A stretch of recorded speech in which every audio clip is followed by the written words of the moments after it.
3A. Listening and speaking.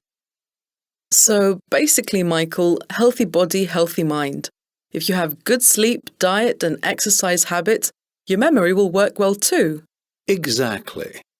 And what about using mnemonics? That's the interesting part. Let's get to the actual memory techniques that help you remember more for longer. So, number 1 is chunking, meaning organizing information into groups. It's what you do, for example, when you learn a phone number in groups of 2 or 3 digits, or when you group new vocabulary in a foreign language according to the topic. What you want to do is break down the amount of information you have into smaller, more manageable pieces that are related or similar in some way. Nice idea. Anything else? Creating acronyms. Let's say you want to remember a group of words. You take the first letter of each word and use them to create a new word. So now all you have to remember is that one word. Or you can create an acrostic, which follows the same idea, but instead of creating a new word, you create a sentence. So, imagine wanting to remember all 8 planets in our solar system. Then you could use the sentence, "My very educated mother just served us noodles." Think about that.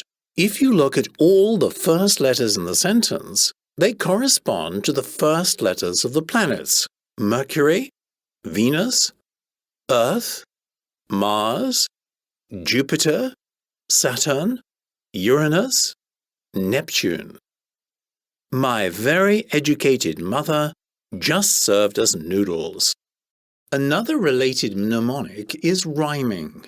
Sharon, when you were at school, how were you taught to remember the number of days in each month?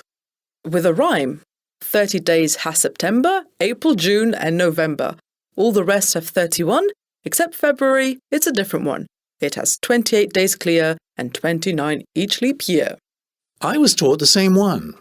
So, just as when you put information into music, it's easy to remember, rhyming is a powerful tool because you organize the information and repeat it, but add a sort of rhythm or beat to it, which makes it stick better in the mind. What your advice is then is to learn new information in a song. Correct. Now, the third technique I wanted to mention is making associations. This means that you connect the information you want to remember to an image or sound or movement. Think, for example, how you connect certain food smells with the image of a younger you in the kitchen, watching your mum cook. Or think about how a specific song can remind you of a person or an event. The idea is that you connect the information to an image that is very alive, colorful, perhaps funny, or absolutely ridiculous. For instance, many of us have a problem remembering names of people we have just met. So, say I've just met a girl named Bridget. Now, what I'll do is I'll connect her to the word bridge. Perhaps in my mind I'll put one of my favorite types of bridges, an old stone village bridge on the top of Bridget's head like a crown. From now on, every time I see this face, I will imagine it with a bridge on top, and that will remind me that her name is Bridget. I can think of at least 4 or 5 names I'd like to use that with. So you said earlier you had a total of 4 techniques you were going to tell us about. Yep, the last one is spaced repetition. We all know how important repetition is. As the saying goes, repetition is the mother of all learning. And just as you don't build a brick wall in one go, but you wait for the mortar between the bricks to dry before adding more, there needs to be space between each repetition session. Let me give you a personal example. At the moment, I'm learning Spanish, and I use the Leitner system to organize myself.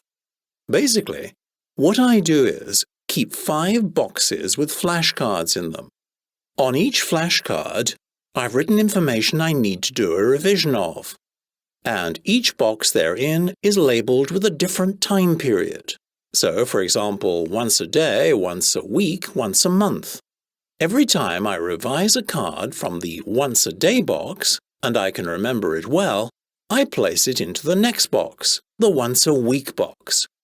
That means that I don't need to revise it again until a week later. That continues to happen until I end up reminding myself of things once every 6 months, or just before an exam. In this way, I keep regularly revising things I am weak at. And as I learn more new things, I add new flashcards to the first box. OK, that is something I hadn't heard of before, but it sounds really useful. So, if you want to...